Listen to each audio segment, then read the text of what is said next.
ও ৰাম দিলন তো আসন আনি বহিবাৰ তৰে পাদ্ৰঘে গন্ধে ধূপে পুজিলা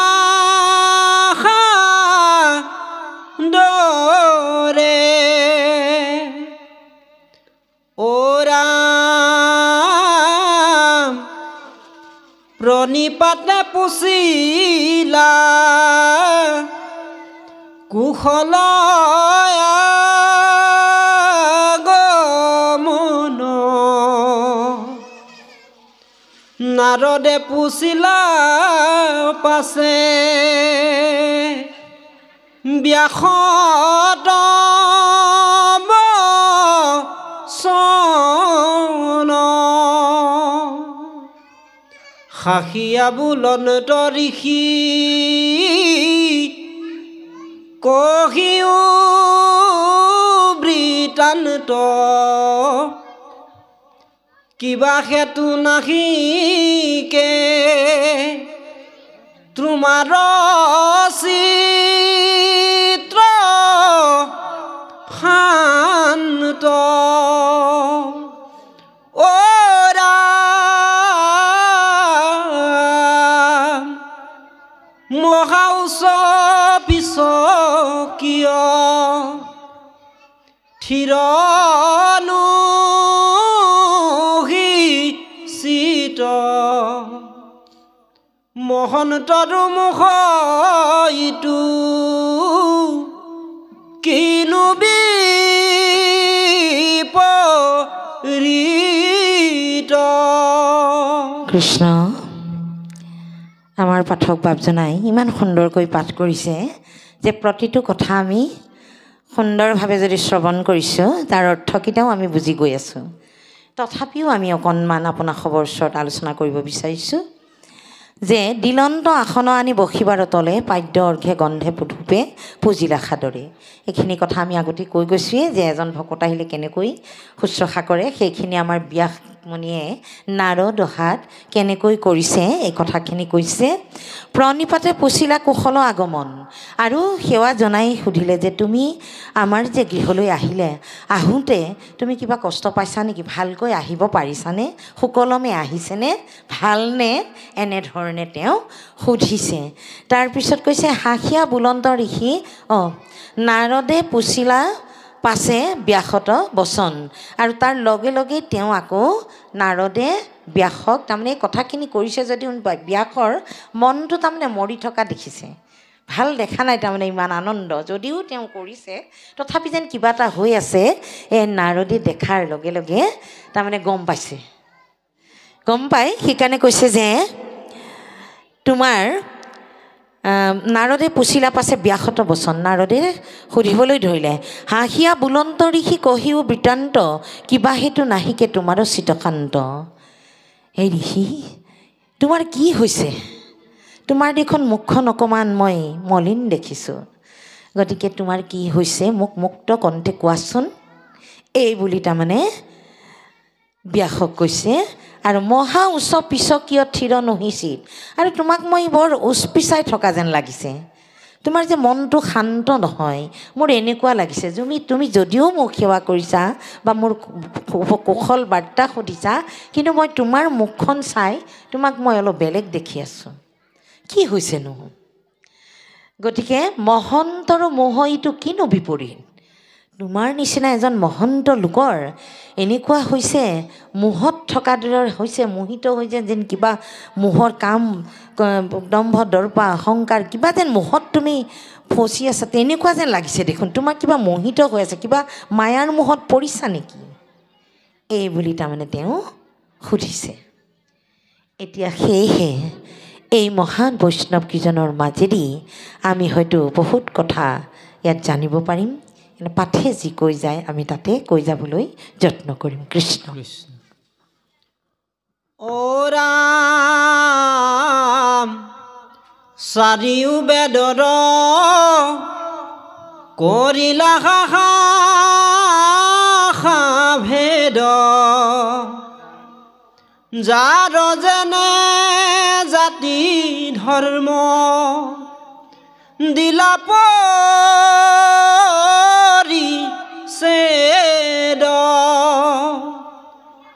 ও ৰাম কৰিলা ভাৰত পুৰাণ দশ জগতত ব্যাপিলে কুমাৰ যশ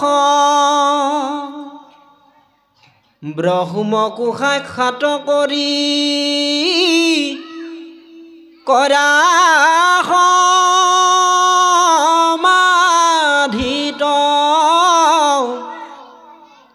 তথাপি তোমাৰ কেনে অসন্তুষ্ট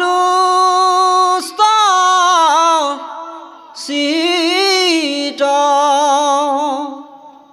ও ৰাম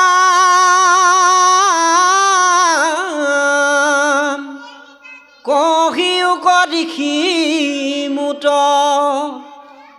ইহাৰ কাৰণ শুনি প্ৰণিপাতে ব্যাসে বুলিলা বচন কৃষ্ণ চাৰিও বেদৰ কৰিলা শাখা ভেদ যাৰ যেনে জাতি ধৰ্ম দিলা পৰিছি তুমি চাৰি বেদ লিখি ৰাখা আৰু তাত যাক যেনেকুৱা ধৰ্ম যি জাতিৰ যি কৰ্ম সমস্তখিনি তুমি তাত লিখি থৈ গ'লা আৰু কৈছে কৰি ৰাখা ভাৰত পুৰাণ অষ্টাদশ জগতত ব্যাপিলে তোমাৰো মহাযশ ইমানবোৰ শাস্ত্ৰ লিখি তোমাৰ যশ গুণ গোটেই জগততে ব্যাপি আছে তেনেস্থলত ব্ৰহ্মাকো সাক্ষাৎ কৰি কৰা সমাধিত তুমি ব্ৰহ্মক সাক্ষাৎ কৰিব পাৰা আৰু সাক্ষাৎ কৰি সমাধিত বহা ব্ৰহ্মজ্ঞানী ব্ৰহ্মজ্ঞান প্ৰাপ্ত এজন তুমি লোক কিন্তু তুমি তথাপিও তোমাৰ কিয় এনেকুৱা অসন্তুষ্ট মন আৰু কহিউক ঋষিমুত ইহাৰ কাৰণ শুনি প্ৰণিপাতে ব্যাসে বুলিলা বচন এই নাৰদৰ যি আশ্বাস বাণী যে তুমি কোৱাচোন মোৰ আগত তোমাৰ কি হৈছে এনেকৈ সুধি থকাৰ পাছত তেতিয়া কি কৈছে যে নাৰদক সেৱা জনাই ব্যাসে ক'বলৈ ধৰিছে হওঁ যদি আমি বেদ শাস্ত্ৰত পাৰিগত কৰুণীতে ঈশ্বৰৰ পনা কৰ্মযত মহাজ্ঞানপূৰ্ণ আমি জগতে প্ৰখ্যাত সুন্ত সমাধিতে ব্ৰহ্ম আপুনি সাক্ষাৎ হে ঋষিবৰ তুমি যে কৈছা মই বোলে সমস্ত বেদত পাৰ্গত শাস্ত্ৰত পাৰ্গত কৰুণীতে ঈশ্বৰৰ অৰ্পণা যত কৰ্ম তুমি যে কৈছা মই সদায় ঈশ্বৰৰ যি নিত্য কৰ্ম যি অৰ্পণ কৰিব লাগে এই সমস্ত কৰ্মখিনি মই কৰা এজন লোক মহাজ্ঞানপূৰ্ণ আমি জগততে প্ৰখ্যাত আৰু মহাজ্ঞান প্ৰাপ্ত এজন প্ৰখ্যাত মুনি কিন্তু সুন্ত সমাধিতে ব্ৰহ্ম আপুনি সাক্ষাৎ আৰু মই সেই ব্ৰহ্মক সাক্ষাৎ কৰিব পাৰোঁ সমাধিত বহি তথাপি নুগুচে মোৰ মনে অসন্তোষ নপাওঁ বিমৰসী কিবা কৰি আছোঁ দুখ আপুনি অগাধ বুদ্ধি অংশ অৱতাৰ পুছো তোমাত কৈও কাৰণ ইহাৰ তুমি যিহেতুকে মোৰ মনৰ ভাৱনাবিলাক বুজি মোক সুধি আছা কি হৈছে, মই এই কথাখিনি ক'বলৈ তোমাক চেষ্টা কৰিছোঁ যে কিয়নো মই শান্তি পোৱা নাই, কিনো হৈছে মোৰ, এই কথাখিনি মই এতিয়া তোমাৰ আগত ক'ম। তুমি যেনেকৈ সুধিছা মই তাক কথাখিনি এতিয়া ব্যক্ত কৰিম। এই বুলি ব্যাসে ক'বলৈ আৰম্ভ কৰিছে।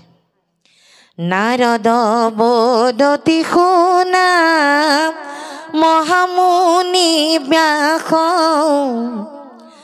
তুমি হে কৰিলা সবে জগতকে নাশ।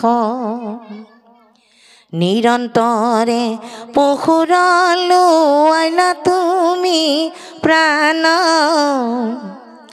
নাহি মন্দ কৰ্ম ইয়াৰ ইহাৰ সমান। এতিয়া কি বুলি কৈছে? নাৰদ বদতি শুনা মহামুনি ব্যাস। এতিয়া নাৰদে কি কৈছে? মহামুনি ব্যাসক কৈছে তুমিহে কৰিলা সবে জগতকে না। তুমি তুমি 4 বেদ লিখিলা, কিন্তু তুমি জগতৰ মংগলৰ কাম নকৰিলা, সকলো নাশ কৰিলা। কাৰণ নিৰন্তৰে পশুৰ লোৱাইলা তুমি প্ৰাণ। তোমাৰ বেদত তুমি যিবিলাক লিখিলা তাৰ দ্বাৰা তুমি জীৱৰ মানে প্ৰাণ ল'লা, প্ৰাণী হিংসা ধৰ্ম তাত দিলা। আৰু কৈছে নাহি মন্দ কৰ্ম আৰু ইহাৰ সমান। যিটো তুমি প্ৰাণী হিংসা ধৰ্ম তাত লিখিলা সেইটোতকৈ আৰু মন্দ কৰ্ম একো নাই। সেইকাৰণে কৈ কি কৰিছে? আকস্মিতে লোকক কৰাইলা হিংসা ধৰ্ম, নুবুজিলা তুমিও বেদৰ তত্ত্বমৰ্ম। গৰিহিত কৰ্মকো কৰিলা ধৰ্ম বুলি, তোমাৰ বচনে লোক নাখিল মূলি। তুমি যি কৰ্ম কৰিলে ধৰ্ম হ'ব বুলি ভাবিছিলা সেই কৰ্ম এতিয়া এই জীৱৰ অমংগলহে চিন্তা কৰে, নাশ চিন্তা কৰিলে, বিনাশৰ কথাহে তুমি লিখিলা, গৰিহিত কৰ্ম কৰাইলা। স্বভাৱে লম্পট বিষয়ত অনুৰাগ, স্বৰ্গ পাইব বুলি ৰংগে কাটে হংস চাগ। কৰই নানা হিংসা ধৰ্ম নানা দেৱ পূজে, পুণ্য ক্ষয় ভৈলে দুনাই নৰকত পৰে। চাওকচোন ইমান সুন্দৰ কথা ওলাইছে। এতিয়া আমাৰ এয়া কথাবিলাক আমাৰ বিভিন্ন প্ৰান্তত বিভিন্ন ব্যাখ্যাকাৰকসকলে বা আমাৰ সমাজত বয়োজ্যেষ্ঠসকলে, গুণী জ্ঞানীসকলে এই কথাবিলাক প্ৰচাৰ প্ৰসাৰ কৰে যে প্ৰাণী হিংসা কৰিব নাপায়, নহয়নে বাৰু? এইখিনি আমি ক'ৰ পৰা পাইছোঁ? এই ভাগৱত শাস্ত্ৰৰ পৰাহে পাইছোঁ। কিন্তু তাতেই আকৌ এচাম লোকে কি কৰে যে তেনেখন লোকেহে জানে, বাকী কথা বোলে নাজানে আৰু এইটোহে জানে। প্ৰাণী হিংসা, প্ৰাণীক যদি নাখায় কোনোবা জীৱ হেনো যি থাকিব নোৱাৰে, কাৰণ প্ৰাণীক খাবই লাগিব, নেখালে নহ'ব। যে সাপে ভেকুলী খায়, বাঘে মাংস খায়, শগুনে মাংস খায়, পক্ষী, নহয়নে বাৰু? গতিকে এই প্ৰাণীয়ে প্ৰাণীক যদি নাখায় তেতিয়াহ'লে কেনেকৈ যি থাকিব? এনেকুৱাও প্ৰশ্ন আমালৈ মোবাইল যোগে আহিছে ইউটিউব চেনেল চোৱাৰ পাছত। এজন ছায়েন্সৰ শিক্ষক, তেওঁ প্ৰফেচাৰ বুলি মোক চিনাকি দিছে বৰপেটাৰ। তেওঁ কৈছে, মোক প্ৰথমে ফোন কৰিছে, নাম্বাৰটো দিয়া আছে যে, ফোন কৰি পেলাই কৈছে, প্ৰথমে কৃষ্ণ বুলি কৈছে, মই নমস্কাৰ কৈছে, মই তেতিয়া কৃষ্ণ কৈছোঁ। কওকচোন মই চিনি পোৱা নাই আপোনাক। কৈছে মই বৰপেটাৰ পৰা কৈছোঁ, মই এজন ছায়েন্সৰ শিক্ষক। প্ৰথমেই চিনাকি দিছে। মই কৈছোঁ হয় কওকচোন ছাৰ, সেনেকৈ বুলি কৈছোঁ। কৈছে আপুনি যে ব্যাখ্যাবিলাক দিছে তাত মই এটা ভুল ব্যাখ্যা কৰিছে, কিয় কৰিছে এইটো ভুল ব্যাখ্যা? মই কৈছোঁ কৃষ্ণ কোনোবা কওকচোন, আমি নজনা কথাটি ক'ৰবাত হৈ যাব পাৰে, কওক, মই তেতিয়া কথাটো শুধৰাব পাৰিম পিছৰ হেৰিয়াত, আপুনি কওক। তেতিয়া কৈছে আপুনি যে কৈছে প্ৰাণী হিংসা কৰিব নাপায়, প্ৰাণী হিংসা কৰি নিজৰ উদৰ পূৰ কৰিব নাপায়, প্ৰাণী হিংসা কৰি পূজা পাতল দি ঈশ্বৰক ভক্তি কৰিব নাপায়, এই কথাকেইটা কৈছে। প্ৰাণী হিংসা, কোনোবা এটা প্ৰাণীয়ে যদি এটা প্ৰাণীক খাই জীয়াই থাকে সেইটো হিংসা ধৰ্ম হ'ব নেকি? তেতিয়া মই ক'লোঁ বা আপুনি কওকচোন বাৰু কোন প্ৰাণীয়ে কেনেকৈ খায়, কোনে যি আছে।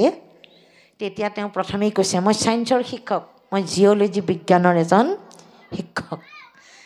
কৈছে সাপে ভেকুলী নাখালে সাপ জীয়াই থাকিব নোৱাৰে, বাঘে মাংস নাখালে, হৰিণাৰ মাংস বা অন্য মাংস নাখালে বাঘ জীয়াই থাকিব নোৱাৰে, শগুনে মাংস খায়, এনেধৰণে বহুতকেইটা প্ৰাণীৰ কথা ক'লে। তেতিয়া মই কৈছোঁ হৈছেনে বাপ? মই কিন্তু বাপেই কৈ আছোঁ দেই। কৈছে অঁ আপুনি কওকচোন এতিয়া মোৰ কথাখিনিৰ ওপৰত। মই কৈছোঁ এটা কথা ভাব, আপুনি কৈ যোৱা কথাখিনিত মই মনুষ্য শব্দটো বিচাৰি নাপালোঁ, যে মনুষ্যই কি মাংস খাই জীয়াই থাকে এইটো কথা মই নাপালোঁ। তেতিয়া তেওঁ অকণমান মানে সচকি গৈছে। তেতিয়া মই কৈছোঁ আমি যিখিনি ব্যাখ্যা আগবঢ়াইছোঁ সেয়া ভাগৱতৰ আন্দোলন লৈ, আৰু ভাগৱত শাস্ত্ৰখানি হ'ল এই মনুষ্য জাতিৰ কাৰণে দিছে, মনুষ্যসকলৰ। ব্ৰাহ্মণ ক্ষত্ৰিয় শূদ্ৰ বৈশ্যকে ধৰি এই 4 জাতিয়েহে ভগৱানক সেৱা কৰিব পাৰে, ভক্তি কৰিব পাৰে, কোনটো ভাল কোনটো বেয়া তাক বিচাৰ ব্যৱস্থা কৰিব পাৰে। সেইকাৰণে শ্ৰেষ্ঠ বুলি কৈছে, মনুষ্য শ্ৰেষ্ঠ জীৱ।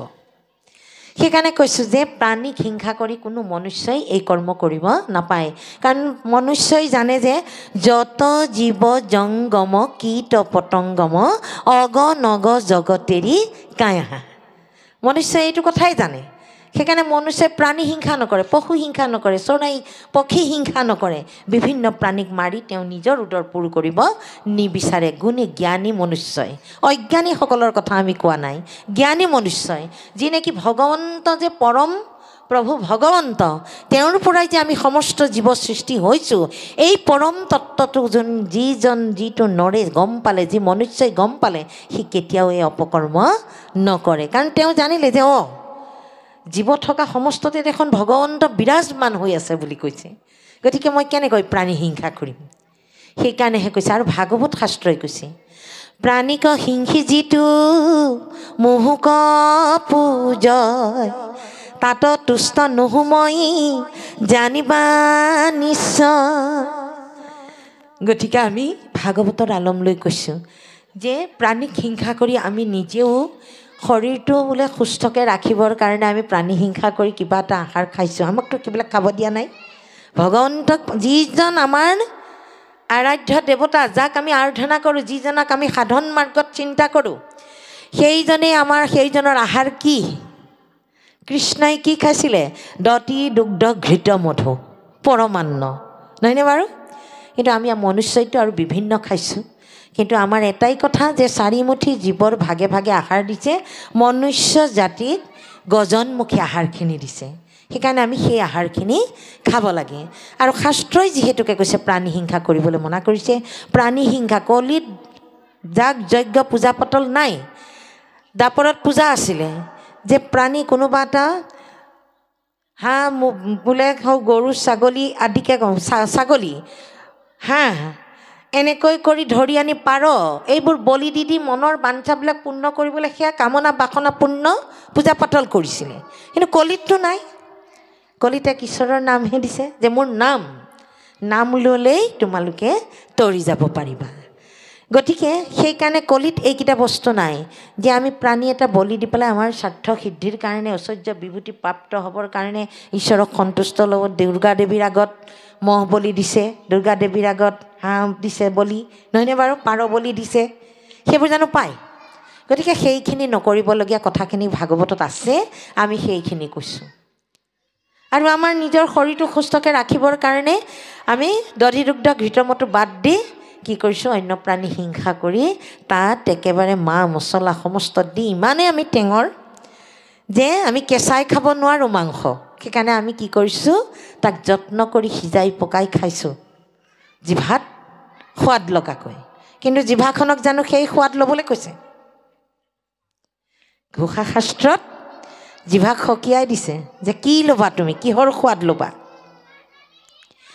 হে জিভা তোৰ ৰসকে হে মাত্ৰ প্ৰিয়, তই জান ৰসৰ সাৰক, হেন জানি নিৰন্তৰে কৰিও পান মাত্ৰ নাৰায়ণ নাময় অমৃতক। চাওকচোন ঘোষা শাস্ত্ৰখানি ইমান কণ নহয়নে বাৰু? সেই ঘোষাখন আমি হাতত লৈ সেই ঘোষাবিলাকত যদি আমি তত্ত্বখিনি বিচাৰি পাওঁ তেতিয়াহ'লে চাওকচোন এই ভাগৱতৰ লগতে গুৰুজনাৰ লগতে সমানে হাত উজান দিছে মাধৱ পুৰুষেও দি আমাৰ মনুষ্যসকলক মায়াৰ কবলৰ পৰা হাত সাৰিব পৰা সুগম পথৰ সন্ধান দিবলৈ ঘোষাৰ মাজেদি বহু কথা যত্ন কৰিছে। জিভাখনক কৈছে, হে জিভা, এই কোটি ব্ৰহ্মাণ্ডত যিমানবিলাক আহাৰ আছে সেই আহাৰবিলাকৰ কোনখিনি আহাৰৰ কেনেকুৱা সোৱাদ সেইটো তইহে ক'ব পাৰিবি। দশ ইন্দ্ৰিয়ৰ ভিতৰত জিভাইহে দিব পাৰিব, নহয়নে বাৰু? কিবা এটা বস্তু আমি হাতেৰে চুই যদি নিমখকণ চুই চাওঁ ক'ব পাৰিমনে নিমখৰ সোৱাদ কেনেকুৱা, চেনিৰ সোৱাদ কেনেকুৱা? নহয়নে? ক'ব নোৱাৰিম। কিন্তু জিভাখনেৰে চেলেকি চালেই গম পাব যে একে দেখিবলৈ বগা বগা, কিন্তু কোনখিনি চেনি কোনখিনি নিমখ জিভাইহে পৰীক্ষা কৰি দেখুৱাব, নহয়নে বাৰু? গতিকে সেইকাৰণে কৈছে এই জিভা, তই এই সমস্ত জগতৰ আহাৰবিলাকৰ সোৱাদ কোনটো কিমান ভাল তাৰ উমান লৈ থাকিলে তই তৰি যাব নোৱাৰিবি। তই কি কৰিব লাগিব, তোৰ যিটো কৰ্ম সেইটোৱে হৈছে নাৰায়ণ নাম অমৃত পান কৰা, সেই অমৃত খোৱা। আজি ইয়াতেই নাম অমৃত, আজি ইয়াত ভাগৱতৰ নাম অমৃত ওলাই আছে, নহয়নে বাৰু? এয়া হ'ল মানৱ তীৰ্থ আৰু নাম গংগা। আজি আমি সকলোৱে ইয়াত দশ ইন্দ্ৰিয় সংস্কাৰ হৈছে। আমি ঘৰত গা ধুইছোঁ, সুন্দৰ গোন্ধোৱা চাবোন দি আমি গা পা ধুই চাফ চিকুণকৈ এসাঁজ সুন্দৰ শুভ্ৰ কাপোৰ আমি পিন্ধি ইয়ালৈ আহিছোঁ, বাহ্যিক স্নান কৰি আহিছোঁ।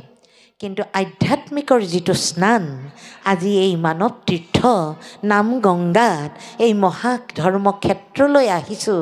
আজি আমাৰ দশ ইন্দ্ৰিয় সংস্কাৰ হৈছে, কাৰণ পাৱ দুয়ো থাকোঁতে নগৈলো ক্ষেত্ৰস্থান, মূৰ পাৱ ভৈল যেন বৃক্ষ শিফাৰ সমান বুলি কৈছে। যে যদি মোৰ এই ভৰি দুখন থাকি এনেকুৱা মহা মহন্ত সন্তৰ সমাজলৈ অহা নাই, ঈশ্বৰৰ গৃহত আহি সাধুৰ সংগ লোৱা নাই, তেতিয়াহ'লে মোৰ বোলে ভৰিকেইখন আছে, মই ঘূৰি ফুৰিছোঁ, কিন্তু সেয়া ঘূৰি ফুৰাই মোৰ ভৰিকেইটাৰ কাম নহয়। য'লে গ'লে মই নিজক উদ্ধাৰ কৰিব পাৰোঁ।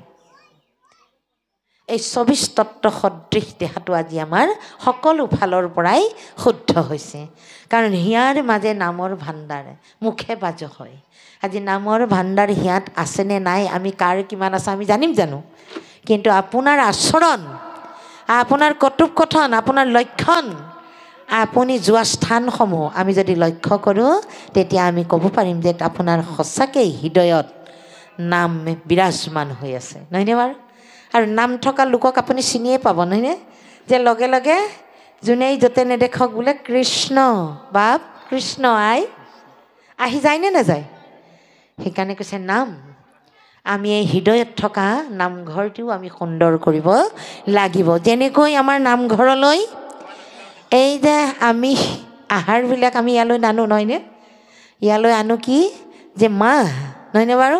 মগুমাহ, বুটমাহ, ফল মূল, কল কুণ্ডলী, নহয়নে বাৰু? সেইখিনিহে আমি ঈশ্বৰৰ ওচৰত অৰ্পণ কৰোঁ, আৰু তামোল গোৱা পাণ।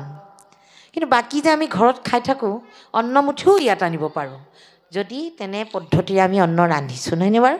কিন্তু বাকী অন্নৰ লগত যে ঘৰত খুব জুতি লগাই খাওঁ, সেইবিলাক আপুনি আপোনাৰ নিজৰ গুৰুগৃহত বা ৰাজহুৱা গুৰুগৃহত সোমোৱাব পাৰিবনে? কিয় নোসোমোৱায়? এটা মনুষ্য জীৱ শ্ৰেষ্ঠ জীৱ, সেই শ্ৰেষ্ঠ জীৱই এই জগতত কোনোবাই হয়তো বহুত ভাল কৰ্ম কৰি গৈছে, কোনোবাই হয়তো নাই কৰা, কিন্তু কৰাজনকো কি কৰিছে? এই ঘৰৰ ভিতৰত সোমাবলৈ নিদি একেবাৰে বাহিৰত থৈ দিয়ে, নহয়নে বাৰু? জীৱটো যোৱাৰ পাছত যিজন দেউতাকে তিনিমহলীয়া ঘৰ বনাই ঐশ্বৰ্য বিভূতিৰে ঘৰখন সুন্দৰ কৰি সকলোকে যেনেমতে যোনে যেনেকৈ বিচাৰিছে তেনেকৈ দিয়েই সংসাৰখন জয় জয় ময় কৰি আজি তেওঁ অনন্ত ধামলৈ গতি কৰিলে। সেই দেউতাককেই 5 মিনিট ভিতৰত সোমাই থাকিব নিদিয়ে জীৱটো ওলাই যোৱাৰ লগে লগে, নহয়নে? গতিকে এনেহেন মনুষ্য জীৱটোক আমাৰ শৰীৰটোক তেনেকুৱা গতি কৰে আৰু অন্য জীৱৰ আকৌ জীৱটো ওলাই যোৱাৰ পাছত একেবাৰে আহি আমাৰ ঢেৰ বুলি মণিকূট পায়। সেইটো কেনেকুৱা কথা? চিন্তা কৰিবৰ হ'ল বিষয়বিলাক। এতিয়া এটাই কথা হৈছে, সেইখিনি দূৰ কৰিবৰ হ'লে আমাৰ এজন ডক্তৰ লাগিব। ডক্তৰে যেতিয়া ক'ব আপোনাৰ আমুকটো বেমাৰ হৈছে, আপুনি এইখিনি বস্তু এৰিব, লগে লগে এৰিব। কিন্তু শাস্ত্ৰই, গুৰুজনাই 575 বছৰৰ আগৰ পৰাই এই শাস্ত্ৰ আমাৰ মাজলৈ দিছে আৰু ইয়াত লিখি থৈ গৈছে। এইখন এখন আমাৰ জীৱন, আমাৰ সংসাৰৰ এজন মনুষ্যৰ, এটা মনুষ্যৰূপী নৰৰ সুন্দৰভাৱে চলি যাব পৰাকৈ মহৌষধি এই শাস্ত্ৰখনত আছে। আৰু এয়া এখন হ'ল গুৰুজনাৰ মহান প্ৰেছক্ৰিপশ্যন। যিখন প্ৰেছক্ৰিপশ্যনত লিখি থৈ গৈছে ঔষধ, সেই ঔষধখিনি যদি আমি শুদ্ধভাৱে সাধুৰ সংগলৈ গৈ সেৱন কৰোঁ, তেতিয়াহ'লে আমাৰ এই বিষয়ৰ বতাহে কেতিয়াও আমাক পাব নোৱাৰে। আজি সেই কথাখিনি, সেই হিংসা ধৰ্মবিলাককেই আজি ব্যাসে লিখি থৈ গৈছিলে। সেইকাৰণে বোলে তুমি এইখিনি অনৰ্থ কৰিলা, যিবিলাক ভাল বুলি ভাবিছিলা সেইখিনিৰ দ্বাৰা তুমি জীৱৰ বিনাশ ঘটালা, এই কথাখিনি কৈছে। গতিকে এই কথাবিলাক আমি পোৱাৰ পাছত, জনাৰ পাছত আমি যদিও কৰি আছোঁ, আমি অকণমান এইবিলাক এৰিব লাগিব। আজি এয়া কলিৰ নাম যজ্ঞ, আপোনালোকে যদি কিছু তেনে কৰ্ম আমি কৰি আছোঁ, আজি এই যজ্ঞতে আমি আহুতি দিব লাগিব, হয়নে বাৰু? কলি যুগৰ এয়া হ'ল নাম যজ্ঞ। আজি এই সাধুৰ সংগ পাইছোঁ, এই সংগতে আজি আমাৰ মনত, শুনাকৈ ক'ব নালাগে, মনেৰে সৈতে আপোনাৰ সেই বেয়া গুণখিনিৰ এটা ইয়াত আহুতি দিয়ক, যে আজিৰ পৰা মই এই বস্তুটো দেখোন মোৰ বেছি, মই আজি লাহে লাহে এইটো এৰিম আৰু দেই, তেনেকৈহে কৈছে। কাৰণ ইন্দ্ৰিয় দমনৰ কথা যেতিয়া অৰ্জুনৰ আগত গোটেইখিনি বুজাই আছিলে, যে আনযত সবে মিছা, তুমি সমস্তখিনি ত্যাগ কৰি মোতে আশ্ৰয় গ্ৰহণ কৰা। তুমি যে মহাপংগ কাম, এইটো কি লোভ মোহ মহাপংক মাজতে তুমি পৰি আছা, তাৰ পৰা তুমি ওলাই আহা, ওলাই আহি মোৰ চৰণত বজা। কাৰণ কেতিয়া পৰিছিল? যে যেতিয়াই যুদ্ধক্ষেত্ৰলৈ প্ৰভু কৃষ্ণই অৰ্জুনক লৈ আহি ৰথ ৰখাই দিলে, যে তুমি গোটেই পৰিৱেশটো চাই লোৱা, নহয়নে বাৰু? এয়াও প্ৰভুৰ লীলা। আৰু অৰ্জুনে চাৰিওফালে চাই দেখিছে, তেওঁ মই কাৰ লগত যুদ্ধ কৰিম? এয়া দেখোন মোৰ শহীদ বান্ধৱ, মোৰ ভাই ককা ইষ্ট কুটুম্ব। আৰু ইফালে চাইছে যে গোটেই মাতৃসকল, সেই পুৰুষসকলৰ পত্নীসকল এটা ছাইডে দেখিছে সকলোকে, যে আয়ৈ তেওঁলোকে কিমান আতুৰতাৰে চাই আছে, যে আজি অৰ্জুনৰ লগত যুদ্ধ কৰিলে কাৰ বা স্বামী ক'ত নিধন হয় ঠিক নাই। এই ভয়টোৱে তেওঁলোক মানে ভয়াতুৰ হৈ অৰ্জুনলৈ চাই আছে। আৰু অৰ্জুনে লগে লগে গান দি পেলাই দি কৈছে, হে কেশৱ, এয়া সমস্ত মোৰ নিজা, মই কেনেকৈ এওঁলোকক বধ কৰিম? মই যুদ্ধ কৰিব নোৱাৰোঁ কেশৱ, তুমি কি কৰা, মই এই কৰ্ম কৰিব নোৱাৰোঁ।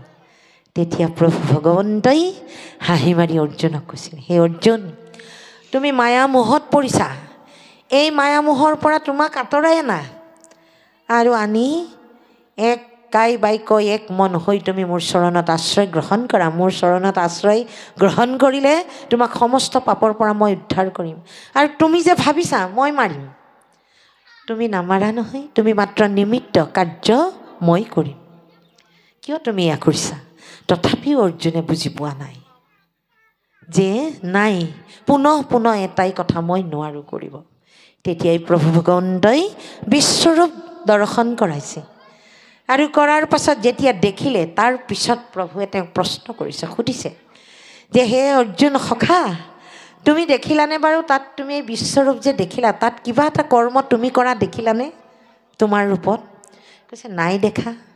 তেতিয়াহ'লে তুমি চোৱা, সমস্ত জগতখন মই চলাই আছোঁ, তুমি কিয় এইটো বুজি পোৱা নাই? তুমি অভ্যাস কৰা, তোমাৰ ইন্দ্ৰিয়বিলাক, মনৰ যিটো মানে ইন্দ্ৰিয়, সেই 16টা কলিৰ মায়াই বেৰিছে নহয়, মায়া মোহত আবদ্ধ হৈছে, এই ইন্দ্ৰিয়বিলাক তুমি দমন কৰি আহা, আহি মোৰ চৰণত আশ্ৰয় গ্ৰহণ কৰা, সেইবোৰ বাদ দিয়া। তেনে কওঁতে তেতিয়া অৰ্জুনে কি ভাবিছে হেন শুনি অসন্তোষ কৰন্ত অৰ্জুনা ইন্দ্ৰিয়ক বৈশ্য কৰি বেক পাৰে কোন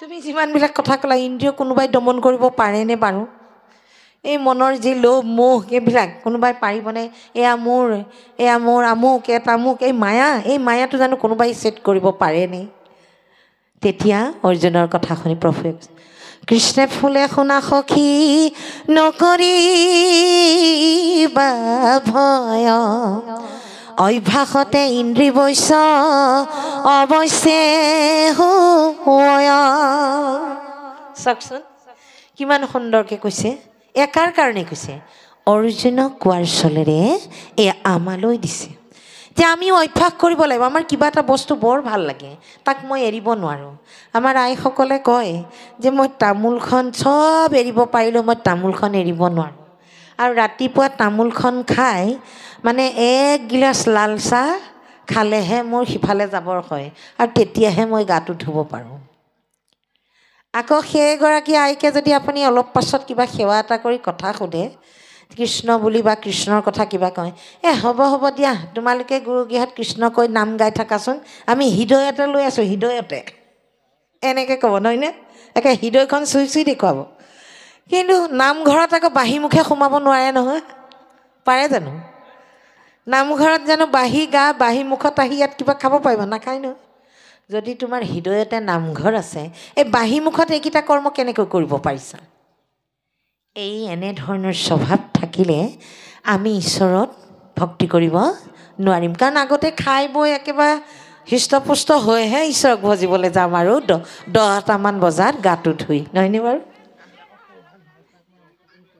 সেইটো হ'লে নহ'ব সেইকাৰণে তেনেহেন যদি কিবা অভ্যাসো আছে আমি এনেহেন মহন্তৰ সাধু সন্তৰ মাজতেই এৰিব লাগিব লাহে লাহে আমাৰ সেই কাম মানে যিখিনি কামনা বাসনা যাৰ দ্বাৰা আমি পৰিচালিত হৈ থাকিলে আমাৰ যদি ক্ষতি হয় বিনাশয় ক্ষয় হয় তেনে কৰ্ম নকৰিবৰ কাৰণে আমি অভ্যাস কৰিব লাগিব আৰু সেইকাৰণে সাধু সংগলৈ আহি ঈশ্বৰৰ কথা শুনিব লাগিব এতিয়া আজি এই কথাখিনি প্ৰাণীৰ যিটো আহিল তুমি এনেকুৱা কৰিলা নাৰদেতো কৈয়ে দিছে এই কথাখিনি আমি নজনাজনেও আজি ইয়াত জানিলোঁ জনাৰ পাছত আমি তাত কিবা এটা উপলব্ধি কৰিব পাৰিম সেইকাৰণে কৈছে আৰু যিসকলে আহি এই সাধু সংগত ঈশ্বৰৰ কথা নুশুনে সেইসকল জীৱন্ততে মৰা বুলি কৈছে সাধু সংগে কৃষ্ণ কথা নুশুনে যি নৰ জীৱন্ততে মৰা সিটো অধম পামৰ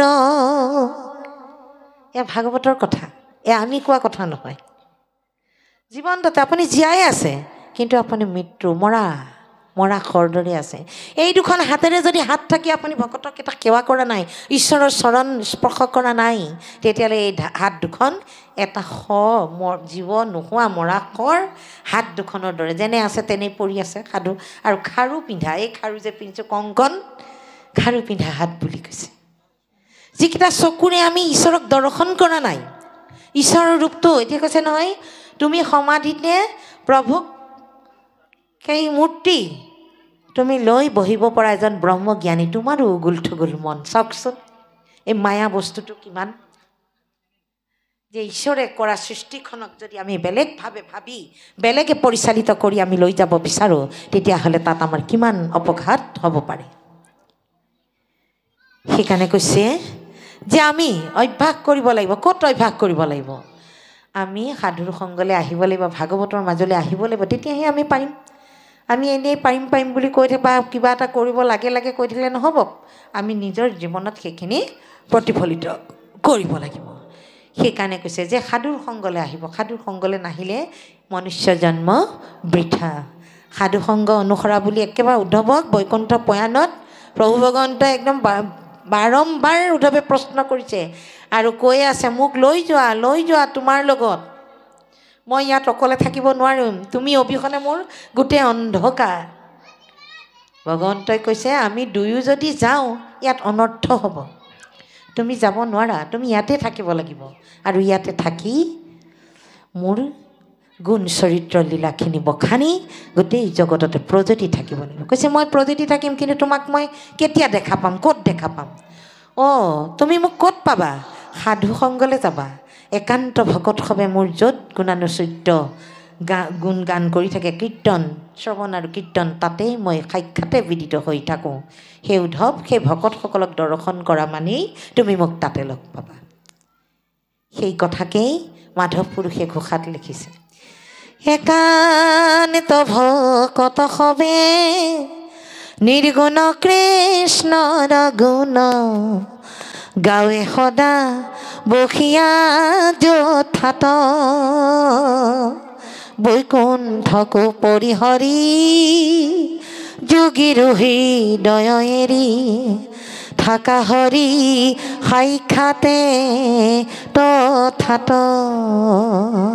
চাওকচোন, এইবোৰ আমাক কেনেকৈ বুজাই দিছে, ইমান সুন্দৰকৈ আমি বুজি পোৱাকৈ ঘোষাটো আমাক ঈশ্বৰ কথাখিনি বুজি পৰাকৈ মাধৱ পুৰুষেও আমাক সহায় কৰিছে।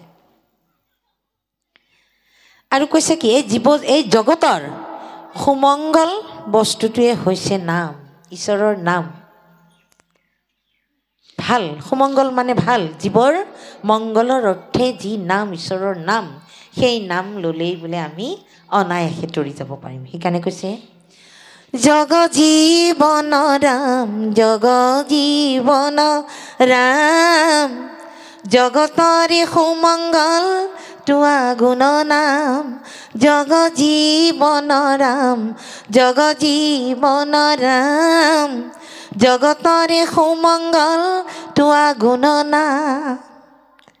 ইমান ধুনীয়াকৈ চাওকচোন, এই নামবিলাক যেতিয়া আপুনি একান্ত মানে ঈশ্বৰত মন প্ৰাণ দি গাব, আপোনাৰ সৰ্ব শৰীৰ পুলকিত হৈ যাব আৰু মনটো প্ৰভুৰ চৰণৰ ফালে ধাৱিত হ'ব।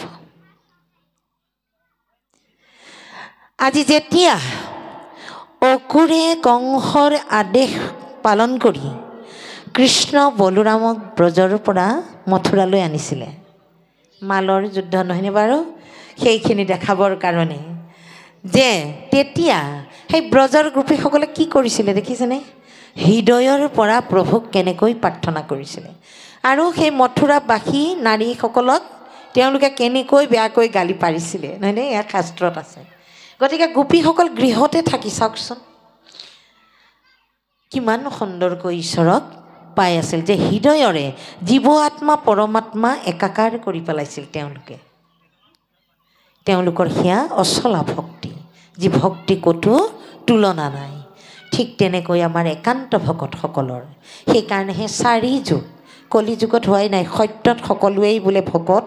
সেইকাৰণে 2টা যুগত ইমানবোৰ কোটি কোটি জীৱৰ মাজত, মনুষ্য জীৱই কোটি কোটি নাই জানো, এই কোটি কোটি জীৱৰ ভিতৰত ত্ৰেতাত 3 জন, দ্বাপৰত 3 জন, 6 জন ভকত। কলিত সমস্তই ভকত বুলি কৈছে, কিন্তু ভকত হ'বলৈ যাওঁতে কলিত যিকেইটা কৰ্ম কৰিব লাগিব সেইকেইটা কৰিব লাগিব আকৌ, তেতিয়াহে হ'ব। তাক পালন কৰিব লাগিব, তেতিয়াহে ভকত হ'ব পাৰিব। ত্ৰেতাত ওলাইছে ক'ৰ পৰা চাওকচোন, যে জাম্বুবান, হনুমান আৰু বিভীষণ, নহয়নে বাৰু? আৰু দ্বাপৰত ওলাইছে উদ্ধৱ, মৈত্ৰেয়, বিদুৰ। আজি এই মহাবৈষ্ণৱবিলাকৰ মাজৰ কথোপকথনবিলাকেই আমাৰ এই মহান শাস্ত্ৰখানি, যে এওঁলোকৰ লগত ঈশ্বৰে কেনেধৰণে আছিল, কেনেধৰণে লীলা কৰিছিল, এই কথাখিনি ইয়াত প্ৰকাশ পাইছে। সেইকাৰণে কৈছোঁ যে আমি প্ৰাণী হিংসা কেতিয়াও কৰিব নাপায়। গুণী জ্ঞানী মনুষ্যই কেতিয়াও এইটো কৰ্ম নকৰে, কাৰণ এই শাস্ত্ৰত এই কথাখিনি দি হৈছে। গতিকে সেই কথাৰ ভাগৱতৰ আলম লৈয়ে আমি সেই শিক্ষকজনক তেওঁৰ কথাকেইটা তাৰে সৈতে উত্তৰটো দিছিলোঁ, যে আপুনি কৈ থকা কথাখিনিত কিন্তু মই মনুষ্যৰূপী প্ৰাণীয়ে মনুষ্যকে খাই বা কিবা জীৱ খাই জীয়াই থাকে বুলি আপোনাৰ বাক্যত কিন্তু ধৰা নপৰিল। সেইকাৰণে কৈছোঁ আমি এয়া মনুষ্য জাতিৰ, মনুষ্যসকলেহে ঈশ্বৰক ভজিব পাৰে আৰু ভাল বেয়া বিচাৰ কৰিব পাৰে। সেইকাৰণে তেওঁলোকে সমস্ত প্ৰাণীকে দয়া কৰে, দয়াৰ চকুৰে চায়, কাৰণ সমস্ত জীৱতেই ঈশ্বৰ ব্যাপী আছে এই কথাষাৰ মানে। সেইকাৰণে কৈছোঁ যে এয়া ভাগৱতে কোৱা কথা। সেইকাৰণে আমি প্ৰাণী হিংসা নকৰোঁ। গুণী জ্ঞানীসকলে, অজ্ঞানীসকলে কিবা কৰিছে সেইটো আমি। গতিকে এতিয়া ছাৰ আপোনাৰ হৈছেনে? কৈছে কৃষ্ণ কৃষ্ণ হৈছে। মোৰ বোলে ভাগৱত গীতা কীৰ্তন সমস্তখিনি মোৰ টেবুলত ভৰ্তি হৈ আছে, আপোনাক এদিন হ'লেও দেখুৱাম। সেই স্থানলৈকে এতিয়া মোক 20 মে'ত এই আহি থকা মে'ত মোক নিমন্ত্ৰণ দিছে। আৰু মানে ইফালে গম পাইছোঁ যে সেই ঠাইতে এই শিক্ষকজনৰ গৃহ বৰপেটা বিজনীলৈ মাতিছে। তাকে কৈছে এইবাৰ চাগে হ'ব, ছাৰেতো থ'বই আৰু প্ৰশ্ন কেইটামান। কিন্তু আমি প্ৰশ্নৰ যে উত্তৰ দিব পাৰিম সেইটো কথা নহয়। আমি কিহেৰে দিম উত্তৰ? আমি ঈশ্বৰৰ বাক্যৰে দিম, নহয় জানো? আমি ঈশ্বৰৰ বাক্যৰ বাহিৰে আমি অন্য কথা একো যুক্তি দেখাবলৈ নাযাওঁ। কাৰণ আমাৰ গুৰুজন এজন চাইণ্টিষ্ট বুলি কৈছে, নহয়নে বাৰু? তেওঁতো আমাক ইয়াত লিখি থৈ গৈছে গোটেই কথাখিনি। ডক্তৰে কিবা এটা বেমাৰ হ'লেহে মাংস নাখাবা বা অন্য জীৱ বধ নকৰিবা বুলি কথাটো কৈছে, কিন্তু গুৰুজনে আগতেই কৈ থৈ গৈছে যে প্ৰাণী হিংসা মহাপাপ। তাৰ মাজেৰে কি কৈছে যে এইবোৰ প্ৰাণী যদি বধি জীৱসকলে খায়, মনুষ্যই খায়, তেওঁলোক আসুৰিক জ্ঞান হ'ব, নহয়নে বাৰু? সেইবোৰত তেজ অসুৰ, গৰম হ'ব তেজবিলাক, আৰু ভাল বেয়া বিচাৰ বিবেচনা কৰিব নোৱাৰিব। তেওঁলোকে দম্ভ দৰ্প অহংকাৰতে মগ্ন হৈ ৰজ আৰু তমগুণী হৈ এই জগতত ব্যাপী থাকিব, কোনো শতগুণী হ'ব নোৱাৰিব। এইটো গুৰুজনে আগতেই দি থৈ গৈছে। সেইকাৰণে প্ৰভুৱে ইয়াত লীলা কৰিছে। তেওঁ এনেকুৱা লীলাবান যে আমাৰ পৰম আৰাধ্য প্ৰভু ভগৱন্তজন নিৰ্গুণ নিৰাকাৰ বুলি কৈছে, কিন্তু গুণবান। তেওঁ গুণ সম্পন্ন। কেতিয়া? যেতিয়া তেওঁ দুষ্টক দমন সন্তক পালন কৰিবলৈ আহে তেতিয়া তেওঁ লীলা কৰে, আৰু লীলা কৰিবলৈ যাওঁতেই গুণ সম্পন্ন হয়। কাৰণ সেই গুণখিনি থৈ যাওঁতেহে এতিয়া ভকতে আমি সেইখিনি এতিয়া শ্ৰৱণ আৰু কীৰ্তন কৰিব পাৰিছোঁ। এই কথাটি যে প্ৰকৃততে সত্য তাৰ প্ৰমাণ আকৌ মাধৱ পুৰুষেও বৰগীতৰ মাজেৰে দিছে। কি বুলি কৈছে?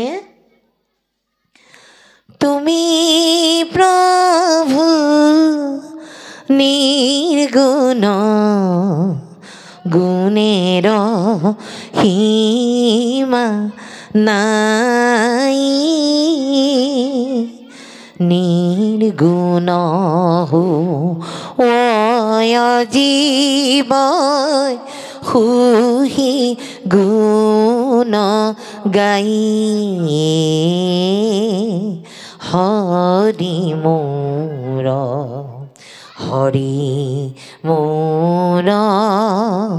এদিন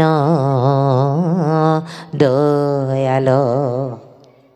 চাওকচোন, এই বৰগীত ভাগ যেতিয়া আমি ভকতে গাম, নাম প্ৰসংগতেই হওক ক'ৰবাতেই হওক, যেতিয়া ধৰ্মীয় অনুষ্ঠানত গাম, আমাৰ বাৰু মন প্ৰাণ তাতে নিহিত হৈ নাযাবনে? কিমান সুন্দৰ।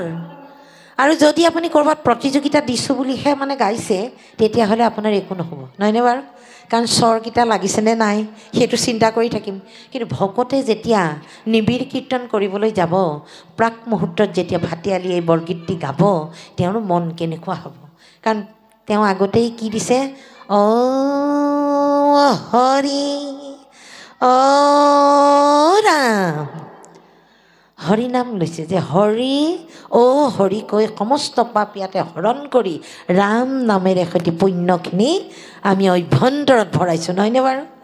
ভৰাই আমি আগবাঢ়ি গৈছোঁ ঈশ্বৰৰ নাম লৈ, গুৰু স্মৰণ কৰি আমি বৰগীত গাইছোঁ, নহয়নে? এই বৰগীত ভাগ গাওঁতে তেওঁৰ মনটো এনেকুৱা হৈ যাব যে ঈশ্বৰত সঁচাকেই মনটো নিহিত হৈ যাব, যদিহে কাই বাক্য মন এক কৰি যে মই ঈশ্বৰৰ চৰণলৈ এইটো প্ৰাৰ্থনা কৰিছোঁ বৰগীত আকাৰে। সেইকাৰণে কৈছে যে তুমি প্ৰভু নিৰ্গুণ, সত ৰজ তম, এই তিনি গুণে তোমাক কেতিয়াও বান্ধি ৰাখিব নোৱাৰে। কৃষ্ণ গতিকে কৈছে তিনি গুণে তোমাক বান্ধি ৰাখিব নোৱাৰে, তুমি তিনি গুণৰ অধীন কেতিয়াও নোহোৱা।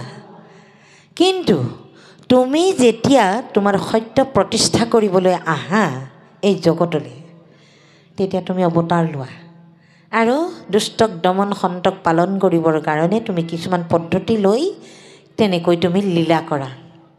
সেই লীলাখিনি তুমি থৈ গৈছা আৰু তোমাৰ সেই লীলাকেই শ্ৰৱণ আৰু কীৰ্তন কৰি এই জীৱসকল তৰি যাব পাৰে।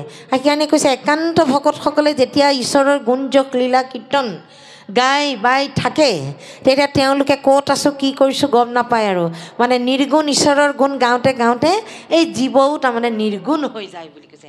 সেইকণ সময়ত আৰু সেই জীৱই একো ভাবিব পৰা শক্তি নাই। ঈশ্বৰক দি দিলে মন প্ৰাণ, দি তেওঁ প্ৰভুক সেৱা কৰি এই নিবেদনখিনি কৰিলে। প্ৰসংগ যে কৰিলোঁ আমি, বৰগীত গালোঁ, নামচন্দ গালোঁ, দিহাচন্দ গালোঁ, কীৰ্তন গালোঁ, নহয়নে বাৰু?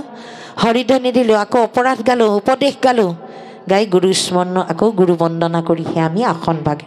সেই আসনখন ল'বলৈ যাওঁতে যিখিনি আমি বন্দনা ঈশ্বৰক কৰিলোঁ, সেইখিনিয়ে হ'ল আমাৰ নিৰ্গুণ কীৰ্তন, নহয়নে বাৰু? নিৰিবিলি কীৰ্তন, নিবিড় কীৰ্তন। গতিকে সেই প্ৰভুজনক সেইকাৰণে কৈছে যে তুমি নিৰ্গুণ নিৰাকাৰ, কিন্তু তোমাৰ গুণখিনিকে গাই গাই সেই জীৱও বোলে নিৰ্গুণ হৈ যায়।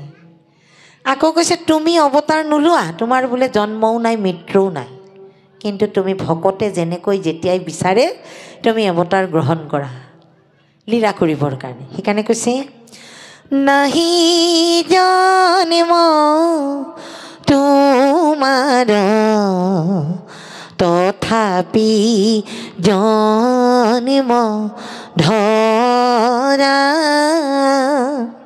সুহি জন্মে জীৱৰ জনম দূৰ কৰাই,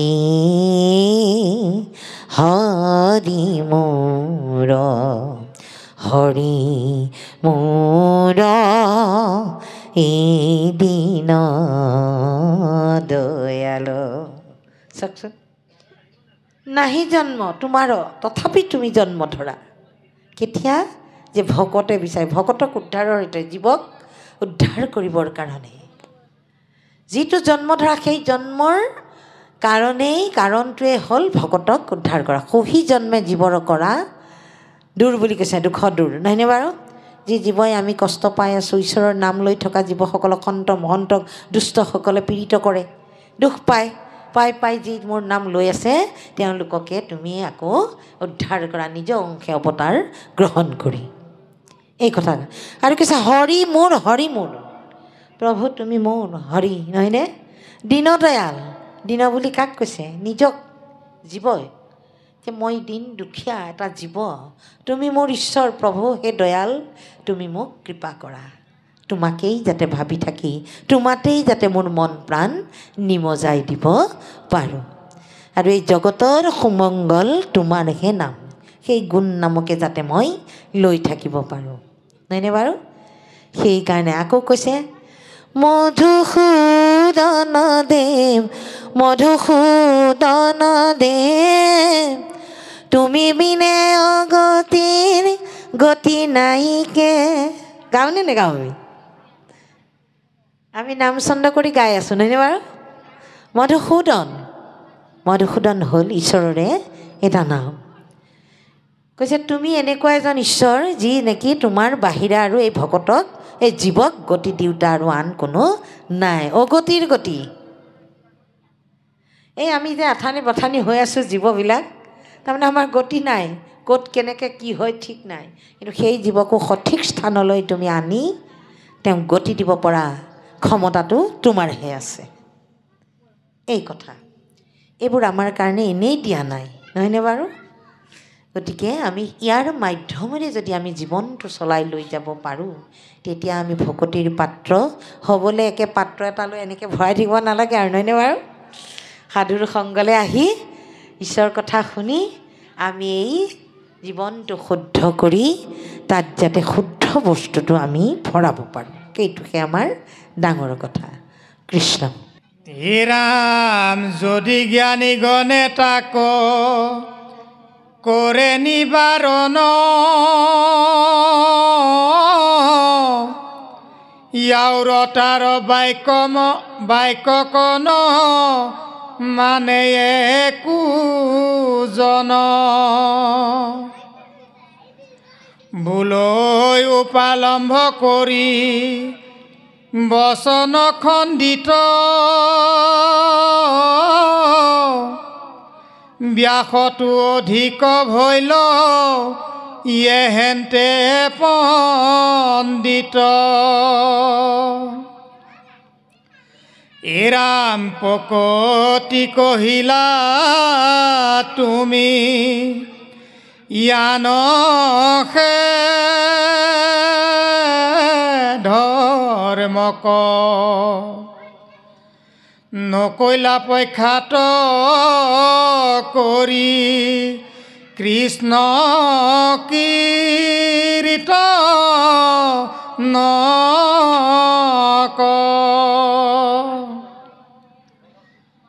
সিজিল তোমাত ঋষি পৰম অন্যায় নহি সুস্থ চিত্ত তব সেহি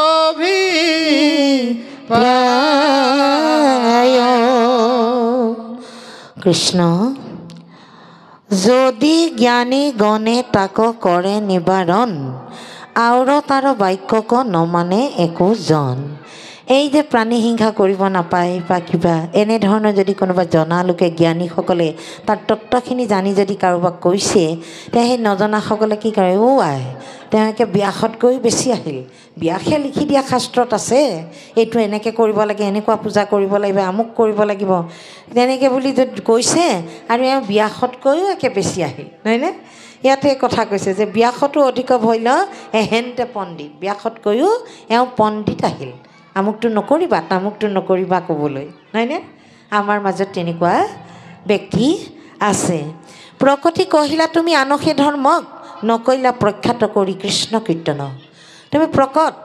তুমি প্ৰকাশ কৰিলা আন ধৰ্মবিলাক কেনেকৈ কৰিব লাগে কি কৰিব লাগে কিন্তু তুমি এটাই প্ৰকাশ নকৰিলা যে কৃষ্ণ কীৰ্তন কেনেকৈ কৰিব লাগে এই কথাষাৰ তুমি সম্পূৰ্ণ শুদ্ধকৈ প্ৰকাশ নকৰিলা প্ৰখ্যাত তাৰমানে প্ৰকাশ কৰি তুমি নিদিলা সিজিলা তোমাতৰ ঋষি পৰম অন্যায় সেইকাৰণে তোমাৰ এই মহা অন্যায় হ'ল বুলি কৈছে আৰু কৈছে নাহি সুস্থ চিত তব সেহি অভিপ্ৰায়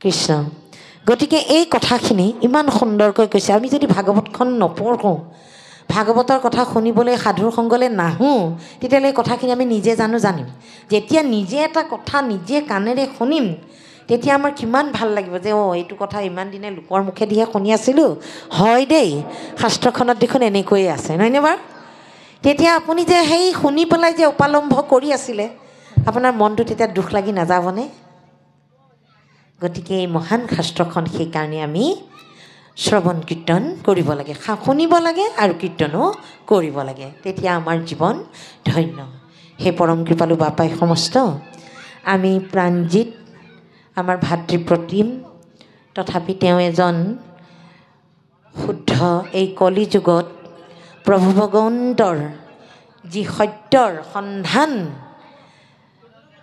বিচাৰি নিজেও বিচাৰিছে আনকো বিচাৰিব পৰা সুগম পথৰ সন্ধান দিয়া আমাৰ এই প্ৰাণজিত গগৈ আহিছে আপোনালোকে দেখিছেই আমি অকণমান তাঁতিবাব যোৱাৰ কাৰণে খালী আসনখন অলংকৃত কৰিলোঁ আৰু এতিয়া আপোনাক খবৰ মাজত আমাৰ প্ৰাণজিত যাবগৈ সেইকাৰণে আমাৰ প্ৰাণজিতক আমি আমাৰ আসনলৈ আমন্ত্ৰণ জনাইছোঁ